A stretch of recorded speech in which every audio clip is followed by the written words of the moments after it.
अस्सलामुअलैकुम and welcome to another lecture on statistics. आज हमारा 61st लेक्चर है स्टैटिस्टिक्स में और हम डिस्पर्शन में स्टडी कर रहे हैं मीन डिविएशन।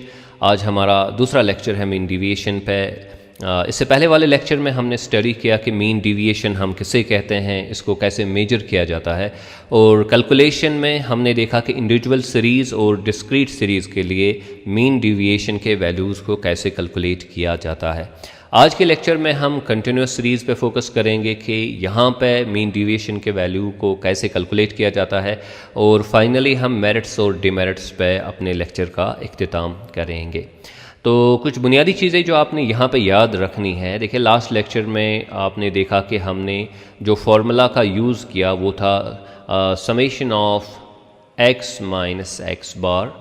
अगर आप अर्थमेटिक मीन से कैलकुलेट कर रहे हैं डिविएशंस तो ये फार्मूला है, और फिर डिनोमिनेटर में n है, नंबर ऑफ ऑब्जर्वेशंस। तो अभी जो हम डेटा का यूज़ करने जा रहे हैं वैसली वो कंटिन्यूस सीरीज़ वाला है, तो वो इस तरीके का होगा 0 to 10, 10 to 20, 20 to 30, so on and so forth। अब लास्ट लेक्चर में जो हमने डेटा यूज़ किया वो था लाइक दिस, यानी कि ये x के वैल्यूज़ हैं, वहाँ पे x के वैल्यूज़ थे लाइक दिस 2, 3, 4 सिंगल वैल्यूज़ थे, लेकिन यहाँ पे ए रेंज ऑफ वैल्यूज़ है, हर क्लास में ए रेंज ऑफ वैल्यूज़ हैं। ठीक है, तो अब चूंकि यहाँ पे x के सिंगल वैल्यूज़ थे तो हम x का यूज़ करते थे, लेकिन यहाँ पे अब रेंज ऑफ वैल्यूज़ हैं तो हम तो x का यूज़ नहीं कर सकते, हम 0 to 10 नहीं लिख सकते, हम इसलिए मिड पॉइंट्स का यूज़ करते हैं। यानी कि हम यहाँ पे 5 जो है वो लिखेंगे, यहाँ पे 15 लिखेंगे, यहाँ पे 25 लिखेंगे, ये जो मिड पॉइंट्स है। और जैसे कि यहाँ पे ये सिंगल वैल्यूज़ है, अब यहाँ पे भी ये सिंगल वैल्यूज़ बन गए और हम इनका इस्तेमाल करेंगे। तो यहाँ पे हम इसलिए x नहीं लिखते हैं, हम मिड पॉइंट लिखते हैं। यानी कि हमारी फार्मूला में जो x माइनस एक्स बार है वो m माइनस एक्स बार में कन्वर्ट हो जाएगा। तो इसी तरह m माइनस मीडियन बनेगा या फिर m माइनस मोड बनेगा। तो इस तरीके से हमारी जो फार्मूला है वो इस तरीके से वो मॉडिफाई हो जाएगी, बाकी फार्मूला जो है वो सेम रहेगी।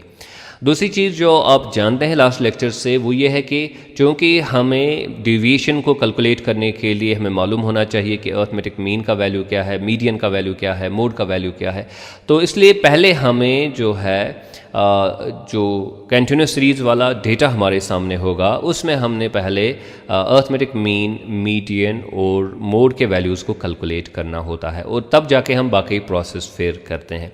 तो पहले हम फोकस करेंगे कि हम कौन सी फार्मूलाज का इस्तेमाल करेंगे आज। ये ऑलमोस्ट सेम है जैसे कि लास्ट डे यानी कि प्रीवियस लेक्चर में जो हमने फार्मूलाज का इस्तेमाल किया, लेकिन ये मॉडिफिकेशन बस आपने जो है याद रखनी है। तो ये है फार्मूलाज हमारे सामने। अगर आप मीन डिविएशन जो है अर्थमेटिक मीन से कैलकुलेट कर रहे हैं तो ये फार्मूला है summation of f m minus x bar का जो एब्सोल्यूट वैल्यू है वो हम ले रहे हैं। फिर मीडियन अगर आप इस्तेमाल करते हैं तो ये फार्मूला है, मोड में ये फार्मूला है, और फिर ये कोफिशिएंट ऑफ मीन डिविएशन के जो फार्मूला है, अगर आप अर्थमेटिक मीन से आपने जो है वो कैलकुलेट किया हुआ है मीन डिविएशन, तो फिर ये कोफिशिएंट ऑफ मीन डिविएशन की फार्मूला है mean deviation divide by x bar, mean deviation divide by median अगर मीडियन से आपने कैलकुलेट किया है डिविएशंस को, और मीन डिविएशंस फ्रॉम मोड अगर आपने मोड से डिविएशंस को कैलकुलेट किया है। तो ये फार्मूलाज हैं जो आपने जहन में रखनी है। अब हम पहले डेटा देखते हैं, किस डेटा पे हमने इन फार्मूलाज को अप्लाई करना है, और पहले क्या करना है बाद में क्या करना है, वो सब चीज़ें अब हम देखेंगे। देखिए, यहाँ पे आपके सामने एक डेटा सेट है, कंटिन्यूस डेटा है हमारे पास, कंटिन्यूस सीरीज़ में डेटा है हमारे पास। और जैसा कि मैंने पहले बताया कि आपने पहले कैलकुलेट करना होता है arithmetic mean, median and mode. तो अब अर्थमेटिक मीन हासिल करने के लिए आपको यहाँ पे m लिखना पड़ेगा, तो ये बनेगा 5, ये बनेगा 15, तो ये क्लासेस के बदले हम लिखेंगे 5, इस क्लास के बदले लिखेंगे 15, इस क्लास के बदले लिखेंगे 25, ये 35 और ये 45। और फिर आप जो है FM यहाँ पे हासिल करेंगे। अब FM जो है वो कितना है, वो है यहाँ पे 5 × 5, ये इन दो को आपने मल्टीप्लाई करना है एक दूसरे के साथ, तो ये बनेगा 25, ये बनेगा 75, ये बनेगा 250, ये बनेगा 700 और ये बनेगा 450। अब जो फार्मूला आप यूज़ करते हैं वो है x bar is equal to summation of f m divided by summation of f। अब समेशन ऑफ f कितना है, ये 50 है। समेशन ऑफ fm कितना है, ये है 1500। So it is 1500। तो इसलिए आपका अर्थमेटिक मीन का वैल्यू कितना है, सो आप यहाँ पे लिखेंगे 1500 divided by 50, so that obviously will be equal to how much, it will be equal to 30। तो हमारा जो वैल्यू यहाँ पे है अर्थमेटिक मीन का वो है 30। तो ये चीज़ आप नोट करके रखेंगे कि अर्थमेटिक मीन का वैल्यू क्या है। अब हम देखते हैं कि जो हमारा मीडियन है उसका वैल्यू क्या है। तो उसके लिए आपने क्यूमुलेटिव फ्रीक्वेंसी का यहाँ पे आइडेंटिफाई करनी है, तो इस पे फोकस कीजिए। तो ये 5 है, फिर इसको ऐड कीजिए 5 तो 10 बन गया, इसको ऐड कीजिए 10 तो 20 बन गया, उसको ऐड कीजिए 20 तो 40 बन गया, उसको ऐड कीजिए 10 तो 50 बन गया हमारा। अब हम जब कंटिन्यूस सीरीज़ में मीडियन को हमने हासिल करना होता है, कैलकुलेट करना होता है, तो हम पहले देखते हैं कि हमारा n/2th आइटम कहाँ पे है। तो n है यहाँ पे 50/2 हो गया 25। तो 25th आइटम आपने देखना है और वो हमें इस क्लास में मिलता है, ये वाला जो क्यूमुलेटिव फ्रीक्वेंसी वाला क्लास है। तो यहाँ पे आप समझे, ठीक है। तो ये क्लास में अब आप फार्मूला का इस्तेमाल करेंगे और उसके ज़रिए से जो है आप मीडियन का वैल्यू हासिल करेंगे। अब हमारी फार्मूला क्या है, फार्मूला है median is equal to L plus n/2 minus cumulative frequency of the previous class divided by frequency of the class multiplied by I। और आप जब इसको सॉल्व करेंगे तो ये आपका 30 बनेगा, क्योंकि आपका यहाँ पे लोअर क्लास लिमिट जो है वो 30 है। फिर जो है n/2 आपने अभी देखा वो 25 है। Cumulative frequency of the previous class कितनी है, दैट इज़ इक्वल टू 20। सो यहाँ पे 20 लिखेंगे और frequency of the median class भी 20 है, मल्टीप्लाइड बाय 10। तो अगर आप इसको कैलकुलेट करेंगे तो हम यहाँ पे फुली इसको कैलकुलेट नहीं करेंगे, मैंने कैलकुलेट कर रखा है, तो 32.5 ये बनता है हमारा वैल्यू। इसी तरह अगर आप मोड का वैल्यू अभी हासिल करेंगे तो मोड जो है पहले मॉडल क्लास आपने आइडेंटिफाई करना होता है, और वो कौन सा क्लास होता है जिसकी सबसे ज़्यादा फ्रीक्वेंसी है। अब इसकी सबसे ज़्यादा फ्रीक्वेंसी है, तो इसलिए अब फार्मूला आप इसी क्लास पे अप्लाई करेंगे। इसकी फ्रीक्वेंसी 20 है, इससे पहले वाली क्लास की फ्रीक्वेंसी 10 है, इसके बाद वाली क्लास की फ्रीक्वेंसी 10 है, ठीक है। तो फार्मूला क्या है हमारी, z is equal to L lower class limit of the modal class divided by f1 minus f0 frequency of the model class minus frequency of the previous class twice frequency of the model class minus frequency of the previous class minus frequency of the subsequent class और फिर multiplied by class interval। तो वो हमारा बनता है 30 again है class lower class limit. f1 जो है वो 20 है, माइनस कीजिए f0 जो है वो 10 है, फिर नीचे बनेगा ट्वाइस f1 हो गया 40 2 times 20 माइनस f0 है 10 माइनस f2 है 10 मल्टीप्लाई बाई कितना करेंगे आप, इसको आप 10 मल्टीप्लाई करेंगे तो ये बनेगा 30 प्लस न्यूमरेटर में आएगा 10, डिनोमिनेटर में आएगा 20, 40 में से 20 निकालिए, फिर मल्टीप्लाई 10, तो 10 1s are 10 2s are 2 1s are 2 5s are, तो 30 प्लस 5 कितना हो गया, वो हो गया 35। तो ये है मीडियन का वैल्यू और ये है मोड का वैल्यू और ये है अर्थमेटिक मीन का वैल्यू यहाँ पे। तो हमारा अर्थमेटिक मीन का वैल्यू है 30, मीडियन का है 32.5 और फिर मोड का वैल्यू है 35। अब हमने क्या करना है, हमने जो है अब इन फार्मूलाज में इन वैल्यूज़ को इनकॉर्पोरेट करना है। तो एक एक करके हम देखेंगे कि मीन डिविएशन का वैल्यू क्या आता है। पहले हम लेते हैं अगर हम डेटा कैलकुलेट करेंगे फ्रॉम अर्थमेटिक मीन, और अर्थमेटिक मीन कितना है हमारा यहाँ पे, वो 30 है। अब हमने क्या करना है, यहाँ पे आपने सिंपली जो है यहाँ पे m लिखेंगे आप पहले। m का वैल्यू क्या है 5, 15 मिड पॉइंट 25, 35 एंड 45, तो ये mid points of different classes हैं, ठीक। फिर आपने जो फार्मूला में मैंने बताया आपने अब लिखना है m माइनस एक्स बार, ठीक है। इससे पहले हम लिखा करते थे x माइनस एक्स बार, लेकिन यहाँ पे m लिखेंगे और एब्सोल्यूट वैल्यू हमने लेना है, यानी कि जो वैल्यू निकलेगा यहाँ पे उसका हम साइन जो है वो डिसरिगार्ड करेंगे, यानी कि माइनस हम नहीं समझेंगे उसको। तो यहाँ पे क्या बनेगा फिर, इट विल बी m का वैल्यू क्या है 5 और हमारा अर्थमेटिक मीन कितना निकला वो 30 है, जैसे कि आप यहाँ पे देख सकते हैं। तो ऐसे आप लिखेंगे, फिर लिखेंगे 15 माइनस 30, फिर लिखेंगे 25 माइनस 30, फिर लिखेंगे 35 माइनस 30, फिर लिखेंगे 45 माइनस 30। ठीक है, तो यहाँ पे ये बार्स रखेंगे जो सिंबलाइज करते हैं कि हमें एब्सोल्यूट वैल्यू चाहिए। ठीक है, तो ऐसे रखेंगे। ओके, अब यहाँ पे देखेंगे वैल्यू कितना आता है, तो ओब्वियसली ये 25 आएगा, माइनस डिसरिगार्ड करना है, ये 15 आएगा, और फिर ये जो है ये भी आएगा हमारा 5, ये आएगा अभी हमारा ये भी 5 आएगा, और ये आएगा 15 अगेन। तो यहाँ पे है m माइनस एक्स बार 15, 25, 15, 5, 5 और 15। अब हमने क्या करना है, क्योंकि हमें एक्चुअली जो चीज़ चाहिए वो है f into M minus x bar. ठीक है, यानी कि हमने इस चीज़ को f को इसके साथ मल्टीप्लाई करना है, जो यहाँ पे वैल्यूज़ निकले। तो हमने करना है 5 इंटू 25, वो कितना बनेगा, वो बनेगा 125। फिर हमने करना है 5 इंटू 15, वो बनेगा 75। फिर हमने ये 10 को मल्टीप्लाई करना है 5 के साथ, तो ये बनेगा 50। फिर हमने 20 को मल्टीप्लाई करना है 5 के साथ, तो ये बनेगा 100। फिर हमने 10 को मल्टीप्लाई करना है 15 के साथ, तो ये 150 बनेगा यहाँ पे। अब हमें चाहिए एक्चुअली फार्मूला के मुताबिक summation of what, summation of this thing, इसकी समेशन हमें चाहिए, यानी कि नीचे हमने जो है इसका सम आइडेंटिफाई करना है। तो अगर आप इसको कैलकुलेट करेंगे तो इट कम्स टू 500। तो ये 500 हमारा यहाँ पे बन रहा है।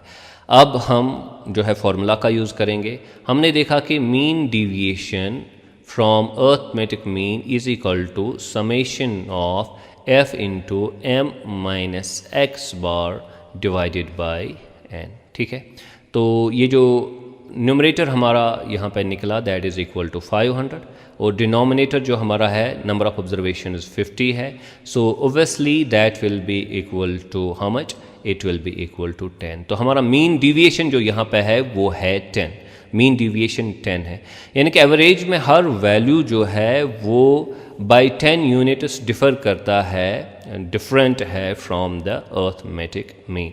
तो ये पहली चीज़ है जो आपने यहाँ पे याद रखनी है। फिर हमें चाहिए coefficient of mean deviation, coefficient of mean deviation तो फ्रॉम अर्थमेटिक मीन, तो वो है mean deviation from arithmetic mean divided by arithmetic mean. तो ओब्वियसली वो बनेगा, ये जो 10 निकला अभी value divided by arithmetic mean का वैल्यू कितना है, वो है 30। तो that will be equal to 0.33। तो हमारा जो यहाँ पे कोफिशिएंट ऑफ मीन डिविएशन का वैल्यू आ गया वो है 0.33।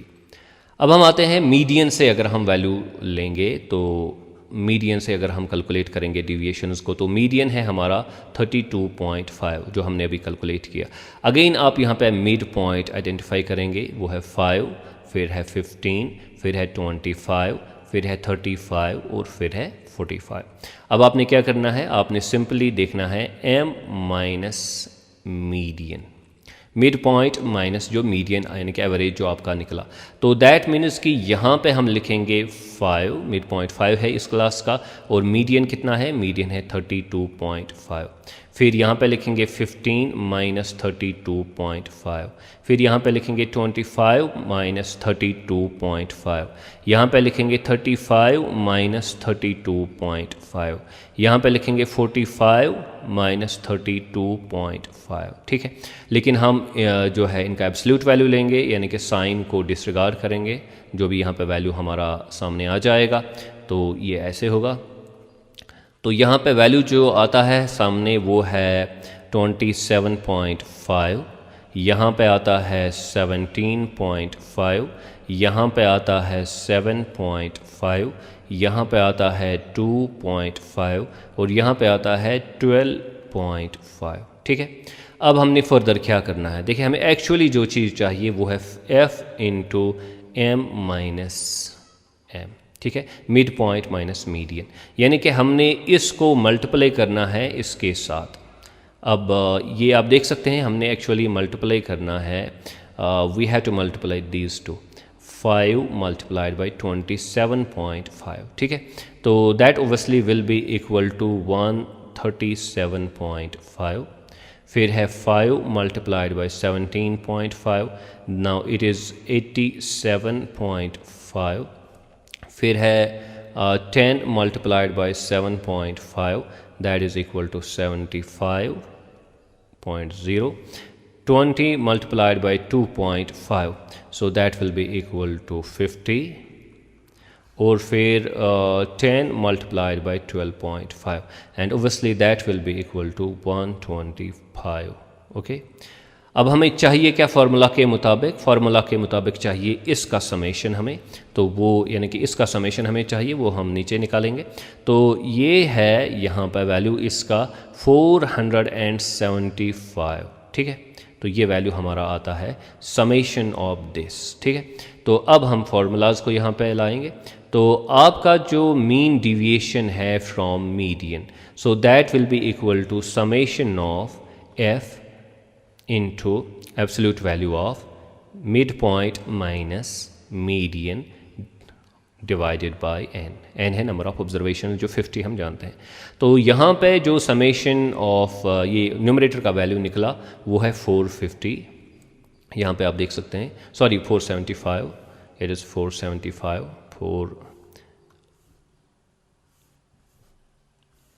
तो ये 475 है यहाँ पे।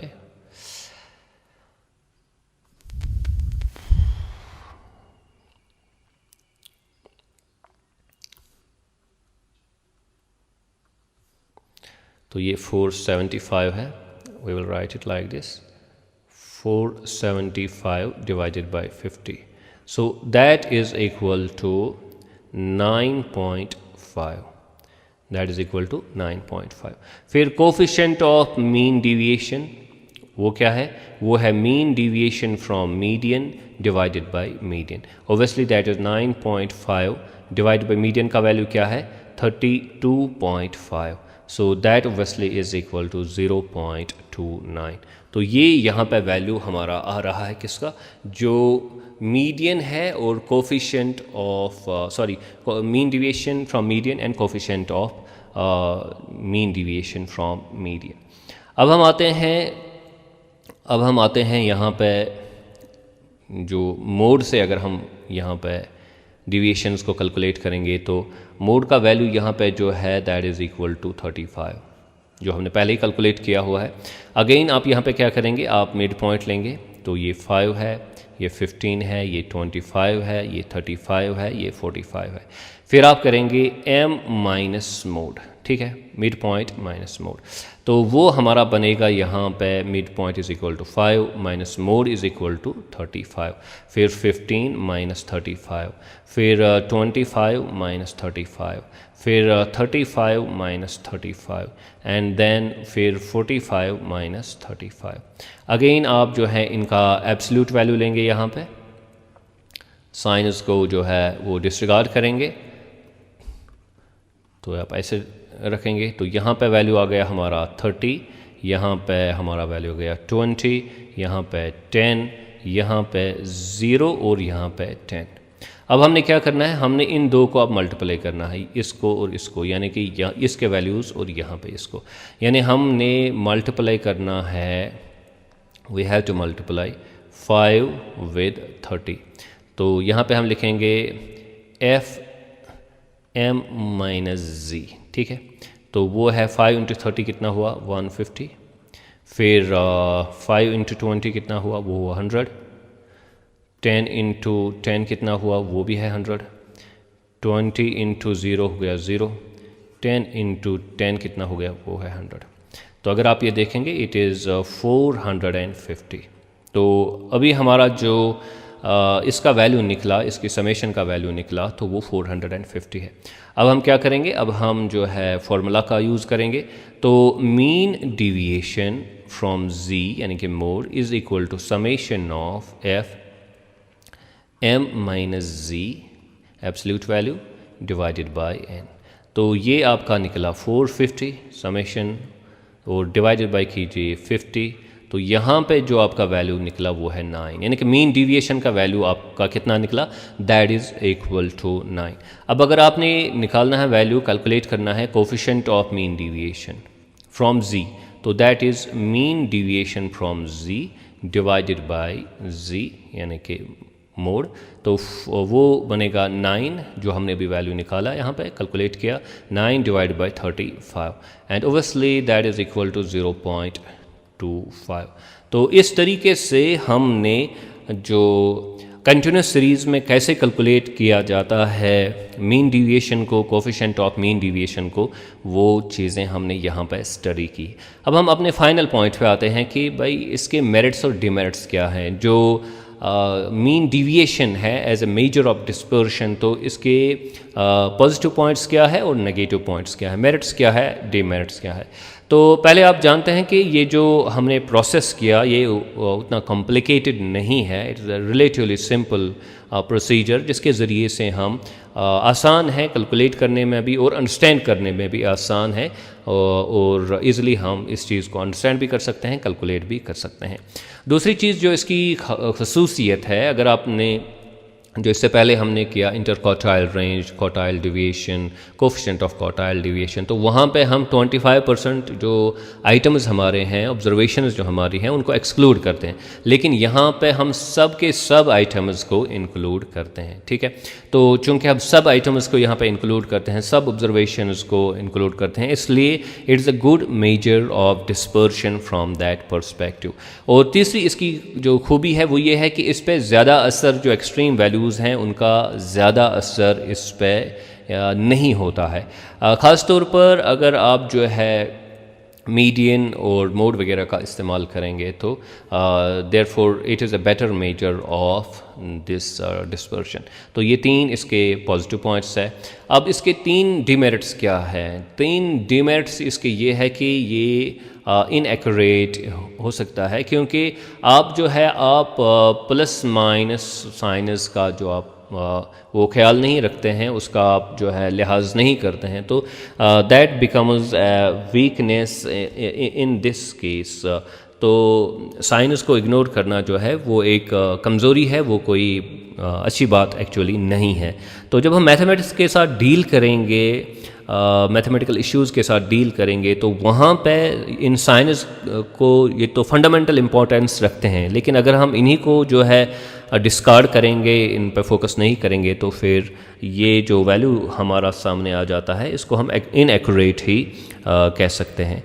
दूसरी चीज़ जो इसमें है वो ये है कि चूँकि ये माइनस प्लस का जो मसला है ये हम डिसरिगार्ड करते हैं, तो फर्दर अलजेब्रिक ट्रीटमेंट फिर इसमें पॉसिबल नहीं है, क्योंकि आपका वैल्यू तो हमेशा पॉजिटिव ही इसमें नज़र आएगा।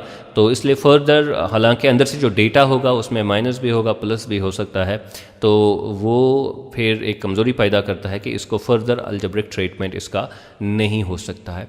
और एक कमज़ोरी जो इसकी है, डिमेरिट जो है इसका, वो ये है कि भाई अभी अगर आप जो है मोड का इस्तेमाल करेंगे फॉर एग्ज़ाम्पल, तो काफ़ी सारी चीज़ों काफ़ी सारे डेटा में जो है जब हम मोड का यूज़ करते हैं तो आप जानते हैं कि ये अनरिलायबल होता है, अनसर्टन होता है। तो फिर हमारा जो मोड निकलेगा अगर वो अनसर्टन है, उसके बारे में हम कॉन्फिडेंट नहीं है, तो डिविएशंस के बारे में भी हम कॉन्फिडेंट नहीं हो सकते हैं। तो वो और एक इसमें बड़ी कमज़ोरी है, यानी कि डिमेरिट इस सिस्टम में है। तो इसलिए फ्रॉम दैट पर्सपेक्टिव ये एक अच्छा मेजर ऑफ डिस्पर्शन इसलिए नहीं है। तो इसके कुछ मेरिट्स हैं, इसके कुछ डीमेरिट्स हैं, हमें दोनों चीज़ों का ख्याल रखना पड़ता है, और डिपेंडिंग अपॉन कि हमारा मकसद क्या है उसी हिसाब से इसको हम सिलेक्ट करेंगे, wherever we find it fit to use it as a measure of dispersion. I hope कि आपने आज का लेक्चर अच्छे से समझा होगा। Do subscribe to my YouTube channel Ernest Economics. Thank you very much.